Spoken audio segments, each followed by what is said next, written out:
Hello student, स्वागत है आपका आईसीटी वर्चुअल क्लासेस में। मैं हूं कविता, आपकी साइंस टीचर। उम्मीद करती हूं आप सभी अच्छे होंगे और स्वस्थ होंगे। सो क्लास यहाँ पर हम एक नया चैप्टर स्टार्ट करने जा रहे हैं जिसका नाम है रिप्रोडक्शन इन एनिमल्स, यानी कि जंतुओं में प्रजनन। इस चैप्टर में बात करेंगे प्रजनन के बारे में। जंतुओं में प्रजनन किस प्रकार से होता है, क्या होता है प्रजनन, प्रजनन की प्रक्रिया के फलस्वरूप क्या चीजें हमें देखने को मिलती हैं, सारी चीजें हम डिस्कस करेंगे एक एक करके।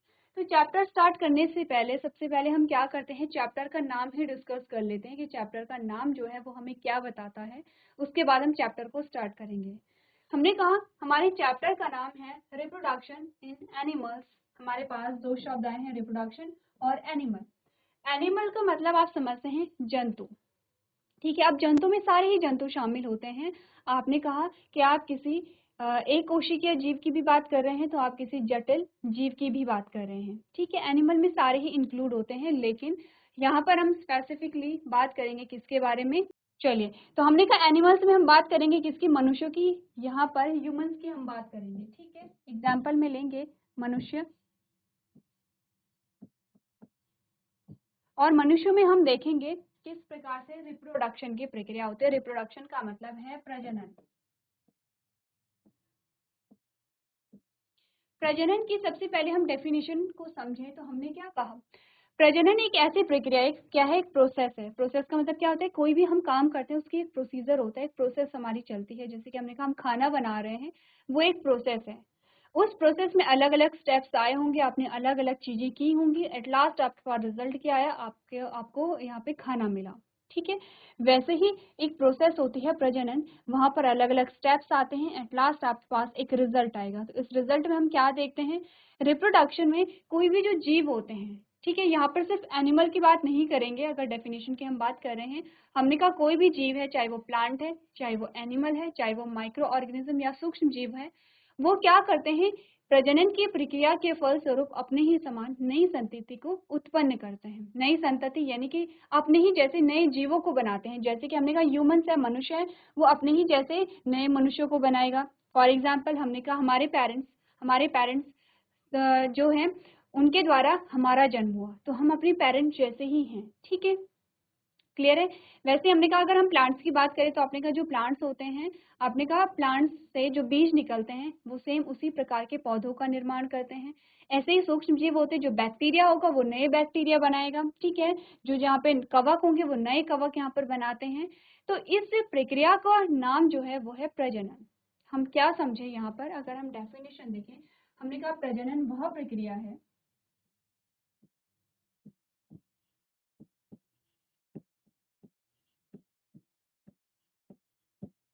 जिसके फलस्वरूप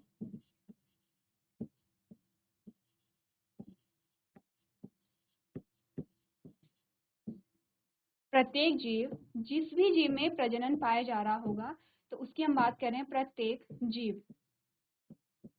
अब जीव में क्या क्या शामिल है, आपने कहा जीव में पादप यानी कि पेड़ पौधे, पादप यानी कि पेड़ पौधे,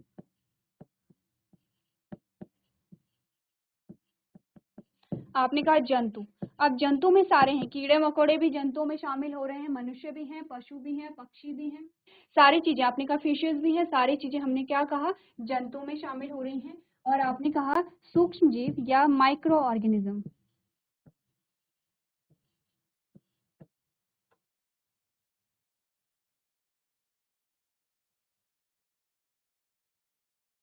प्रत्येक जीव अपने ही समान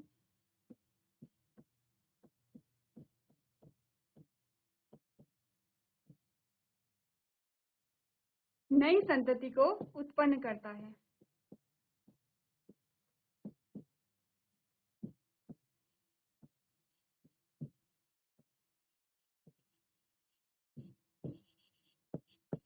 ये तो आपके पास डेफिनेशन आ जाते हैं। अब आप देखिए आप इस डेफिनेशन से कितना समझे। हमने कहा प्रजनन एक ऐसी प्रक्रिया है जिसके फलस्वरूप क्या होता है, प्रत्येक जो जीव है, चाहे वो पादप हो यानी कि पेड़ पौधे हो, चाहे वो कोई जंतु हो, या कोई सूक्ष्म जीव यानी कि कोई माइक्रो ऑर्गेनिज्म हो, वो क्या करेगा, नई संतति। नई संतति का मतलब है नए जीव का निर्माण करेगा। लेकिन कैसे जीव होंगे, अपने ही समान होंगे, अपने ही जैसे होंगे।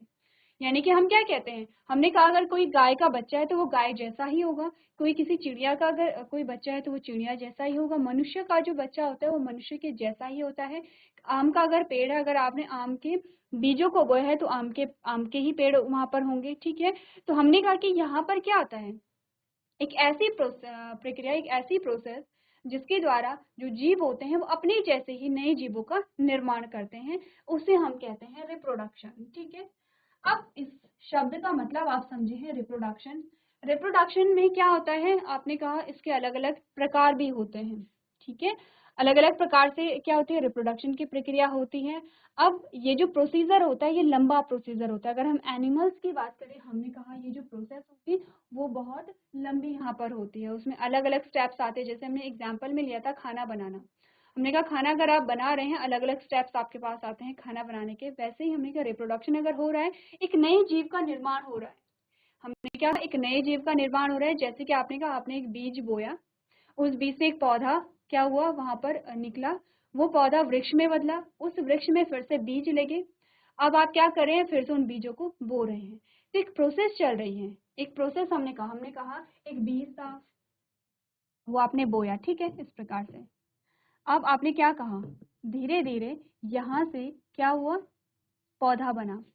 ये पौधा फिर क्या हो गया है, बड़ा हो गया है,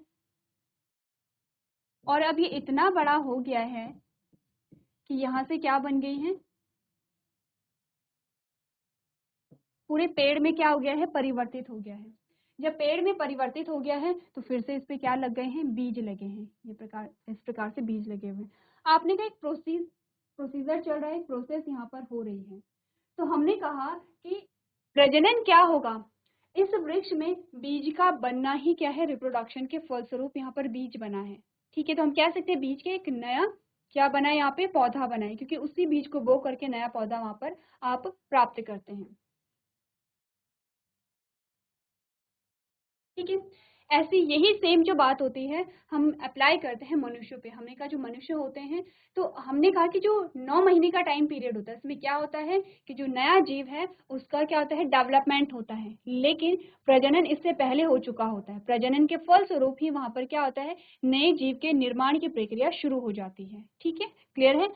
तो चैप्टर हम स्टार्ट करेंगे, सबसे पहले बात करेंगे रिप्रोडक्शन क्या है, क्योंकि आपने रिप्रोडक्शन की जो डेफिनेशन है वो देख ली है। एक बार पढ़ लेते हैं क्या होता है रिप्रोडक्शन या प्रजनन। आपने कहा reproduction is the biological process by which an organism reproduced an offspring that is biologically similar to the organism।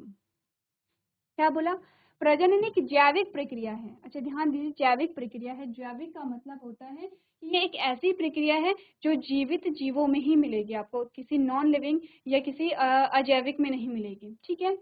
प्रजनन एक जैविक प्रक्रिया है जिसके द्वारा एक जीव एक संतान को पुनः उत्पन्न करता है, जो जैविक रूप से जीव के समान होता है। जीव के यानी कि देखिए, हमने कहा हमारे पास आते हैं जनक, जिसे आप कहते हैं पेरेंट। हमारे माता पिता क्या है, हमारे जनक हैं, हमारे पेरेंट हैं। इन्हीं से क्या होगा, नए जीव का निर्माण होगा, न्यू ऑर्गेनिज्म। यानी कि यहाँ पर आपको क्या मिला, नया जीव मिला। इस नए जीव को हम क्या कहते हैं, संतति कहते हैं, ठीक है। अब हमने बोला जो नया जीव था वो सेम कैसा था, अपने जनक जैसा था। अब सेम आप कहेंगे कि ऐसा तो नहीं है कि हम अपने पेरेंट जैसे ही दिख रहे हैं सेम, लेकिन ऐसा तो है कि आपका जो फिजिकल स्ट्रक्चर है वो सारे अपने पेरेंट जैसा है। 2 हाथ हैं, 2 कान हैं, जितनी भी आपको एक्सटर्नल और इंटरनल फीचर्स मिलते हैं, सिर्फ दिखने में आप क्या होंगे, अलग होंगे। आपका जो व्यवहार होगा, आपका जो बिहेवियर होगा वो अलग हो सकता है। लेकिन अगर मैं कहूँ कि आपकी जो बॉडी का ऑर्गेनाइजेशन है, आपके शरीर का जो संगठन है, शरीर का संगठन आप लोग समझते हैं। शरीर के संगठन में हम बात कर रहे हैं जैसे कि कोशिका। कोशिका हमारे शरीर की सबसे छोटी इकाई होती है। इससे मिलकर के बना है ऊतक, ऊतक से मिलकर बना है अंग, अंग से मिलकर के बना अंग तंत्र, और अंग तंत्र से पूरे शरीर का निर्माण हुआ। अब हमने कहा ये जो हमारे शरीर का संगठन है ये सब में एक जैसा ही पाया जाएगा, सब में कोशिका पाई जाएगी और सबकी कोशिका सेम चीजों से मिलकर के बनी होंगी, सब में ऊतक पाए जाएंगे, सब में एक समान अंग पाए जाएंगे, सब में एक समान अंग तंत्र पाए जाएंगे और सबका जो शरीर होगा एक जैसा होगा। हम मनुष्य की बात हम कर रहे हैं, ठीक है। ऐसा ही क्या होगा, प्लांट्स पे अप्लाई होता है। तो हमने कहा कि ठीक है, अगर हम मनुष्य की बात कर रहे हैं लेकिन हम कह रहे हैं कि हम अपने जनक के समान ही होते हैं, इसका अर्थ क्या हुआ कि हमने कहा सेम बात वही अप्लाई होती है। हमने कहा अगर मनुष्यों के बच्चे वो मनुष्यों के जैसे होंगे, अगर हम कह रहे हैं कि किसी गाय का बच्चे तो वो गाय के बच्चे जैसा ही होगा। इसीलिए इस लाइन में क्या बोला गया है कि ये जो होते हैं वो जैविक रूप से जीव या जनक के समान होते हैं, अपने जनक के समान होंगे, ठीक है। अब यहाँ पर कुछ डिफरेंसेस भी आएंगे, कैसे आएंगे, क्यों आएंगे, इसके बारे में हम आगे चल के बात करेंगे। नेक्स्ट जो लाइन हमें बताई गई है, हमसे कहा गया है reproduction enable and ensure the continuity of species generation after generation. It is the main feature of the life on earth. आपको कहा गया कि प्रजनन पीढ़ी दर पीढ़ी प्रजातियों की निरंतरता को सक्षम और सुनिश्चित करता है। यह पृथ्वी पर जीवन की मुख्य विशेषता। आपने कहा अगर पृथ्वी पर जीवन पाया जा रहा है उसके लिए कोई प्रोसेस अगर जिम्मेदार है तो वो है रिप्रोडक्शन। अगर रिप्रोडक्शन नहीं पाया जाएगा तो आपने कहा कहीं भी जीवन संभव नहीं होगा, क्योंकि हमने कहा कोई एक जीव अगर उत्पन्न होता है तो उसकी मृत्यु भी होती है। तो अगर वहां पर उस जीव की स्पीशीज जो है उसकी जाति को अगर बनाए रखना है तो इसके लिए क्या आवश्यक है। और नए जीव कैसे होंगे, जब यहाँ पे प्रजनन होगा, जब यहाँ पे रिप्रोडक्शन होगा, जब नए जीव बनेंगे तभी उनकी एग्जिस्टेंस बनी रहेगी। जैसे कि हम कहते हैं कि डायनासोर, आज की डेट में आप डायनासोर को नहीं देखते हैं, लेकिन हम कहते हैं मनुष्य, मनुष्य अभी भी बने हुए हैं, उनका जो अस्तित्व है वो अभी भी बना हुआ है। क्यों बना हुआ है, क्योंकि नए जो जीव हैं, नए जो मनुष्य हैं वो उत्पन्न होते चले जा रहे हैं। तो ये हमने क्या कहा, रिप्रोडक्शन की डेफिनेशन जानी, क्या होती है रिप्रोडक्शन। अब बात करेंगे टाइप्स ऑफ रिप्रोडक्शन कि प्रजनन के कितने प्रकार होते हैं, क्यों हमने अलग अलग प्रकार में इन्हें विभाजित किया है, ये सारी चीजों के बारे में डिस्कस करेंगे। उससे पहले आपको क्या करनी है, डेफिनेशन नोट कर लेनी है।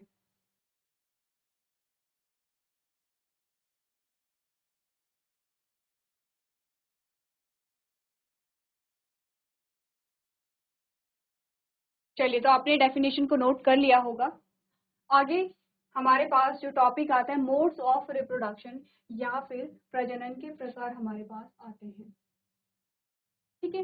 प्रजनन के हमारे पास दो प्रकार आते हैं जिसे आप कहते हैं सेक्सुअल रिप्रोडक्शन यानी कि लैंगिक जनन,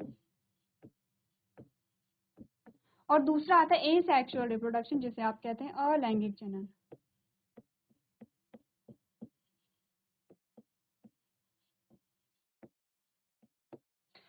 अब ये दो प्रकार के जो प्रजनन के हम प्रकार पढ़ रहे हैं, देखिए किसी भी चीज का अगर हम प्रकार पढ़ते हैं तो इट मीन्स दोनों में कोई ना कोई क्या होते हैं, यहाँ पर डिफरेंसेस होते हैं। हम दो प्रकार के अगर रिप्रोडक्शन की हम बात कर रहे हैं तो क्यों हम अलग अलग चीजों को अलग अलग पार्ट में हमने डिवाइड किया, क्योंकि हमने कहा दो तरीके से रिप्रोडक्शन हो सकता है। दोनों में सिमिलैरिटी, दोनों में समानता ये है कि यहाँ पर क्या बनेंगे, नए जीव बनेंगे, new individual, new individual add होंगे यानी कि नए जीव यहाँ पर बनेंगे। सिमिलैरिटी दोनों में ये है, लेकिन अलग तरीके से बनेंगे, प्रोसीजर अलग होगा। नए जो इंडिविजुअल बनेंगे उनके कैरेक्टरिस्टिक्स कुछ अलग होंगे। किस प्रकार से अलग होंगे, उसके लिए दोनों में डिफरेंस का पता होना आपको जरूरी है। तो अगर हम डिफरेंस को देखें दोनों में, अगर हम दोनों में डिफरेंस को देखें तो हमने कहा यह है लैंगिक जनन और ये है अलैंगिक जनन। जनन को आप समझ चुके हैं, जनन की प्रक्रिया के फलस्वरूप क्या बन रहे हैं, नए जीवों का निर्माण हो रहा है। दोनों में डिफरेंस क्या है इसकी हम बात कर लेते हैं। सबसे पहले तो हमने कहा कि अगर नए जीव का निर्माण होना है तो उसके लिए हमें क्या चाहिए होगा, जनक चाहिए होगा, ठीक है। दोनों में अगर हम लैंगिक की भी बात करें और अलैंगिक की भी बात करें तो अगर यहाँ पर नए जीव का निर्माण करना है तो जनक या पेरेंट का होना अनिवार्य है, इम्पोर्टेंट है, मस्ट है। बिना जनक के आप नहीं कहेंगे कि न्यू इंडिविजुअल यहाँ पर बन सकते हैं, ठीक है। अब हमने कहा जनक जो होते हैं, जो पेरेंट होते हैं, जैसे अगर हम अपनी बात करें तो हमने कहा हमारे दो पेरेंट होते हैं, हमारी मदर और हमारे फादर, हमारे दो पेरेंट होते हैं, ठीक है। लेकिन अगर मैं कहूँ कि एक रोज का आपके पास एक रोज था, रोज की टहनी आपने ली और आपने उसे क्या कर दिया है, मिट्टी में डाला और उसी से नया पौधा हो गया है। या फिर मैं कहूँ आलू आपने लिया है और जब आपने आलू लिया तो आलू में जो बर्ड निकली है, आलू में आप देखते हैं आलू में यहाँ पर आलू में बर्ड निकली हुई है। आप क्या करते हैं, उस बर्ड को काट देते हैं, उसे मिट्टी में डाल देते हैं और उसी से आलू का नया पौधा उग जाता है। जैसे कि हम अदरक में भी यही करते हैं। गन्ने में हम क्या करते हैं, आपने गन्ने को काटा और गन्ने को मिट्टी में डाला, उसी से नया पौधा वहाँ पर बन जाता है। जैसे कि आप किन्हीं जीवों के बारे में बात करते हैं, जैसे हाइड्रा आपके पास एग्जाम्पल आता है, अमीबा आपके पास एग्जाम्पल यहाँ पर आता है, ठीक है। ब्रायोफाइलम की लीफ होती है, एक पत्ती होती है ब्रायोफाइलम की, इस प्रकार से उस ब्रायोफाइलम की लीफ पर इस प्रकार से क्या होते हैं, ये स्ट्रक्चर होते हैं। अब अगर इसे काट करके बोया जाए तो ये यहीं से नए पौधे का निर्माण कर लेता है। हमने कहा कि यहाँ पर हमने आलू एग्जाम्पल लिया है, ब्रायोफाइलम की पत्ती का एग्जाम्पल लिया है, हमने गन्ने का एग्जाम्पल लिया है, हमने गुलाब की टहनी का एग्जाम्पल लिया है। इसमें एक ही जनक क्या था, इनफ था, और एक ही जनक से नए इंडिविजुअल का निर्माण हो जा रहा था। तो हमने कहा कि अब हम क्या कह सकते हैं, जनकों की उपस्थिति के आधार पर या पेरेंट्स की इन्वॉल्वमेंट के अकॉर्डिंग हमने दो प्रकार के यहाँ पर क्या देखे हैं, रिप्रोडक्शन के प्रकार देखे। हमने कहा कि कुछ ऐसे प्रकार भी होते हैं जिसमें यहाँ पर दो जनक इन्वॉल्व होते हैं और कुछ ऐसे होते हैं जहाँ पर सिर्फ एक ही जनक इन्वॉल्व होता है। तो हमने कहा इसी बेसिस पे हमने दो प्रकार के यहाँ पर क्या पढ़े हैं, प्रजनन पढ़े। हमने कहा लैंगिक जनन की बात करें तो दो जनक यहाँ पर पाए जाते हैं, और अलैंगिक जनन की बात करें तो हमने कहा सिर्फ एक ही जनक यहाँ पर पाया जाता है। ठीक है, क्लियर है। अलैंगिक का मतलब होता है कि यहाँ पर लैंगिक जो अंग होंगे वो इन्वॉल्व नहीं होते हैं। लैंगिक का मतलब है कि यहाँ पर जो लैंगिक अंग होते हैं वो यहाँ पर इन्वॉल्व होते हैं। तो क्या समझे इस बात से, लैंगिक जनन जो है वहां पर दो जनक होंगे, और दो जनकों में से इतना आपको ध्यान रखना है कि एक मेल होगा और एक फीमेल होगी। दोनों मेल या दोनों फीमेल नहीं होते हैं। ध्यान रखिए, हम बात कर रहे हैं किसकी, रिप्रोडक्शन की हम बात कर रहे हैं। अगर रिप्रोडक्शन की हम बात करें तो हमने कहा दो जनकों में से एक मेल तो एक फीमेल यहाँ पर होगा। अगर हम एक जनक की बात करें तो हमने कहा या तो वो मेल होगा या फिर फीमेल, दोनों में से कोई भी हो सकता है।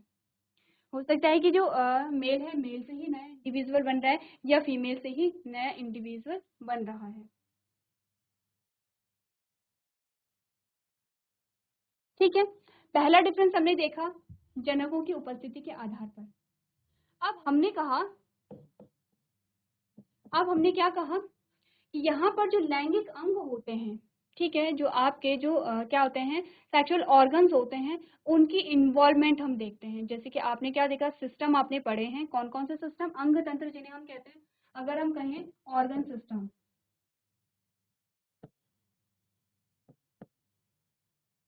अलग अलग सिस्टम आते हैं, जैसे कि डाइजेस्टिव सिस्टम,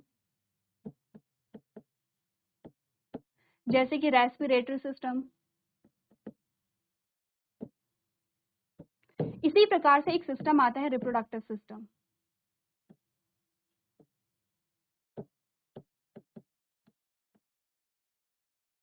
अब ये जो रिप्रोडक्टिव सिस्टम होता है, जैसे हम अगर डाइजेस्टिव सिस्टम की बात करें, मैंने कहा डाइजेस्टिव सिस्टम क्या कर रहा होगा, डाइजेशन यानी कि पाचन को कर रहा होगा।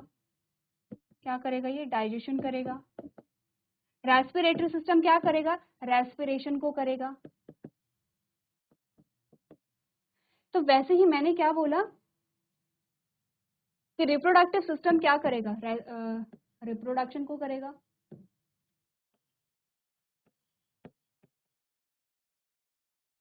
क्या समझे यहाँ पर कि जो अलग अलग हमारे पास रिप्रोडक्टिव,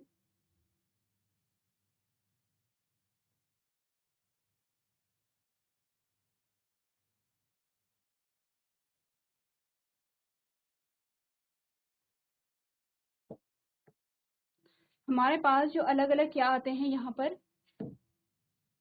प्रोसेस आती हैं, अलग अलग जो प्रक्रियाएं होती हैं, वो किसी ना किसी ऑर्गन सिस्टम के द्वारा होती हैं। जैसे मैंने कहा अगर डाइजेस्टिव सिस्टम है, वो क्या करेगा, डाइजेशन को करेगा।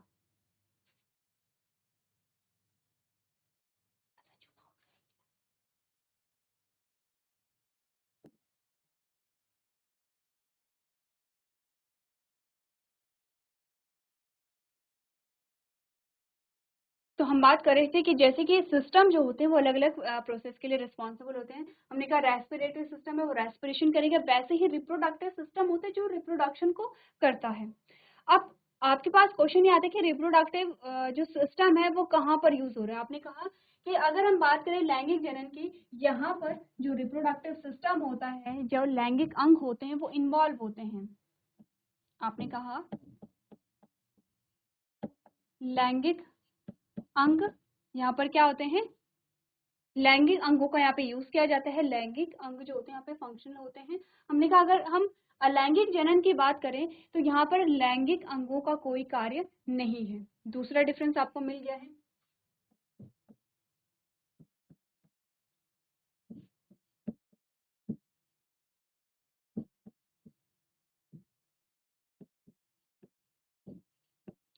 लैंगिक अंगों की आवश्यकता होती है।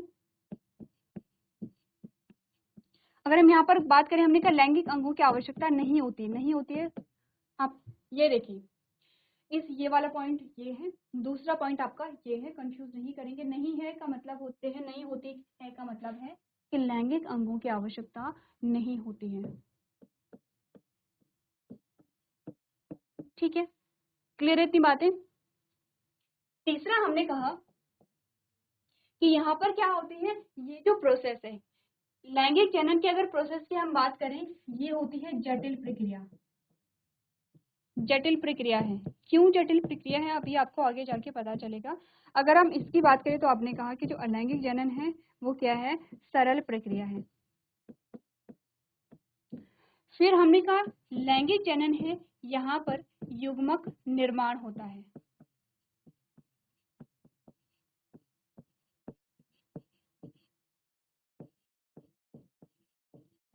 और यहाँ पर क्या होता है, युग्मक निर्माण। क्या होते हैं युग्मक, आगे जाके हम बात करेंगे। युग्मक निर्माण नहीं होते हैं। युग्मक ही वो सेल्स होती हैं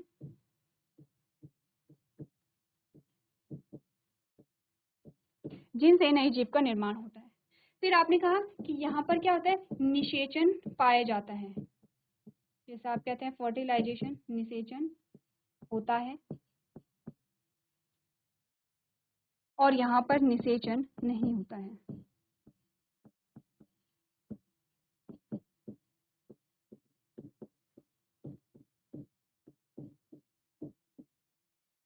अगर हम यहाँ पर बात करें तो आपने कहा अधिक समय लगता है इस प्रक्रिया में। क्या होगा, अधिक समय लगेगा।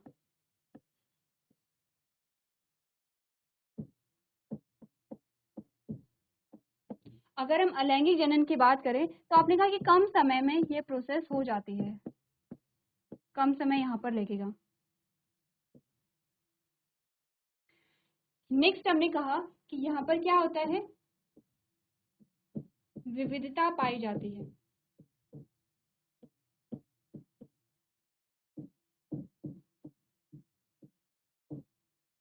आपने कहा यहाँ पे विविधता के जो चांसेस हैं,